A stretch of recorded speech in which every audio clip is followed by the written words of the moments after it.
Hello everyone, welcome to another review on the channel. This time it will be for DioField Chronicle. DioField has the right ingredients to make a fantastic strategy JRPG, but the blender wasn't working properly. The final product left me with a sour taste in my mouth. It tries many things and innovates in some ways when it comes to the JRPG genre, but when all is said and done, it fails and massively. I do want to reward developers that try to do different things and approach a genre differently, but at the end of the day, I also need to be honest, and overall, DioField Chronicle is just not good. Let's go over a few sections and find out why, shall we? First one is NPCs and characters. Fun fact.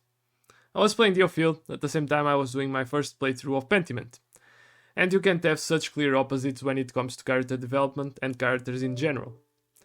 The writing is very simplistic in DioField, every character fits a generic trope, and it doesn't go beyond that.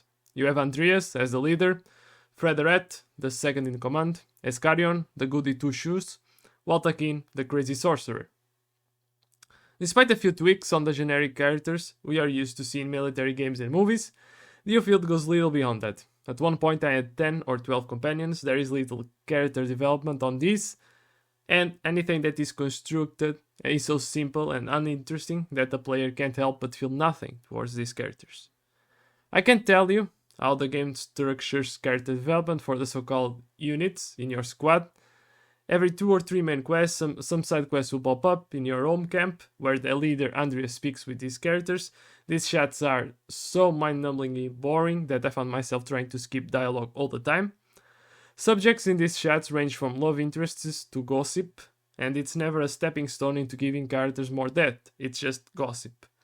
You compare Pentiment, that likes to bring out diverse and thought-provoking subjects into dialogue and character development, with DioField, which brings juvenile and simple subjects catering on gossip between characters, and it's night and day comparison.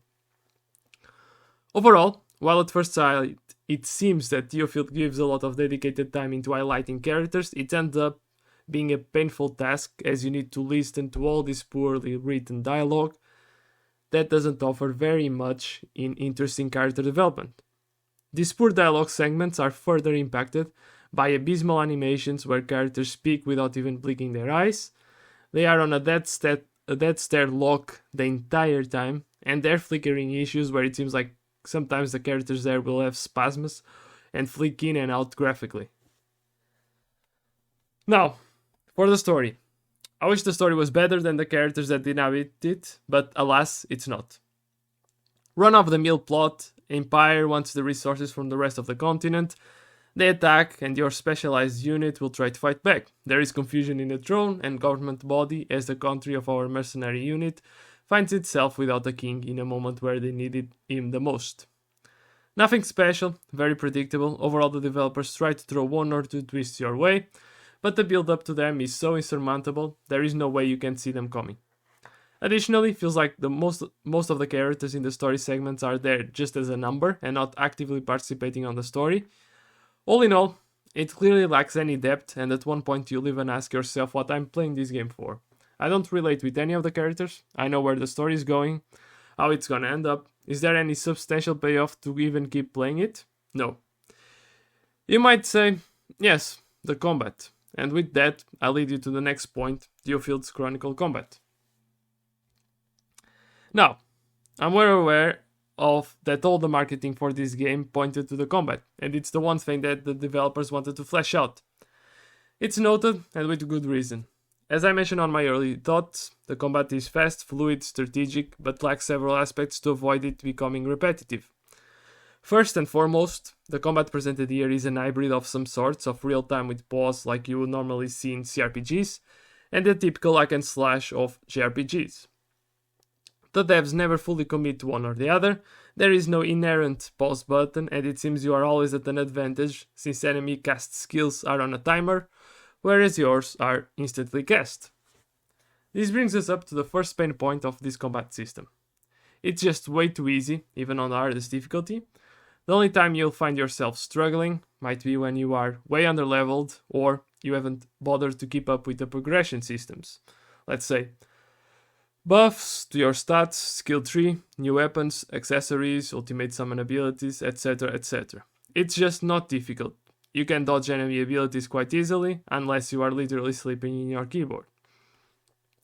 Another pain point is the lack of enemy variety. You'll be fighting the same enemies over and over and over again. Even on main quests, not only on side quests. It gets to a point where you say enough is enough, as it feels like you are doing the same thing just with another coat of paint. Because the mission structure is a bit different, but the enemies will be the same, right? Our last pain point is a lack of diverse set of abilities. Weapons are inherently linked to the abilities you can use for each unit in your party. Let's say I am using a Cavalier unit. Although you can access to around 10 abilities in your skill tree, you'll be limited to 3 because your weapon only works with those 3 abilities. Now, imagine fighting the same enemies over and over again with no difficulty whatsoever in fights, even bosses are a cakewalk, and using the same abilities over and over again. It's insanity. You can check the definition of insanity, it's doing the same thing over and over expecting a different result. That's what DioField combat is. This is even further exacerbated by the fact that maps and assets are reused, so you could add that one to the mix as well. To summarize, the developers wanted to take a risk and do something different to spice up the traditional JRPG combat. But seems like they never fully committed, and what's left is a jumble of many things, none of them good. The first 3 to 5 hours are quite deceptive, as repetition hasn't sunk in, but once you put more and more hours, you'll find yourself worn out of this combat system. Progression systems. DioField offers a wide array of systems to power your units up. You have a skill tree in which you can unlock new skills, and increase damage, range, status effect percentage on these skills by spending skill points on said unlock skills. You have a weapon development menu in which, using materials won in main quests and side quests, you can unlock new rarity weapons and purchase them on the shop. They'll offer different stats, better luck or better attack rating, along with other passive effects. There is your overall military unit rank, which you will increase by doing more and more missions, and with each rank you'll gain a boost to something, be it XP, gold or damage. Additionally, the player also has access to a leveling menu for each unit in your squad, in which you can increase individual stats for that unit, for example higher skill damage or more skill points, which allows you to use more abilities during missions. Lastly, the player can also increase the damage or range of their ultimate abilities, so-called summons, by using materials from looted chests during missions and gold. I have to give it to the devs that they offer a big array of systems to make you feel more powerful, but in the end it's all meaningless, as fights won't change from mission to mission, and the added effects are just numbers of damage going up. It will still be the same flawed combat system in the end. Music and sound effects. I'll keep this section short, just like the number of tracks that there are in this game. I heard and remembered 3 tracks, one for when the player is getting briefed on the next main quest, which is actually very very good. I'm actually surprised on this one. It's intense and makes you feel like the mission you are on is actually important for the story to progress. Then there is a track that plays when you are roaming around or in dialogue with your units, which is forgettable, and ultimately the one I hate the most, which is the combat track, because you are hearing it all the time. It's just one single combat track, there's not more than one. Which reminds me of Dragon Quest XI and how I almost went mad because of the same combat track repeating over and over again. It's the same in DioField. Nothing noteworthy to say for sound effects, didn't notice them too much, which means that the devs didn't do an amazing or bad job at it, they did enough. For the positives and negatives. As you can probably tell, the tone of this review has been very negative, and there is really not much I can do. I'm always fair when it comes to game assessments and reviews, and according to what I experience, there isn't much to offer here in terms of combat or story.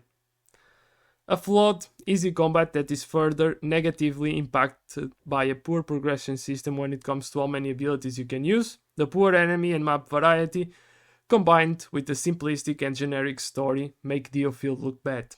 I do want to give a small positive, and that is that the developers took a gamble. It just didn't pay off. With a few adjustments and a higher budget, they might have been able to pull it off. Final thoughts and the score. At the price point of €60, it seems like the developers applied the same idea of insanity that they did on combat to the price.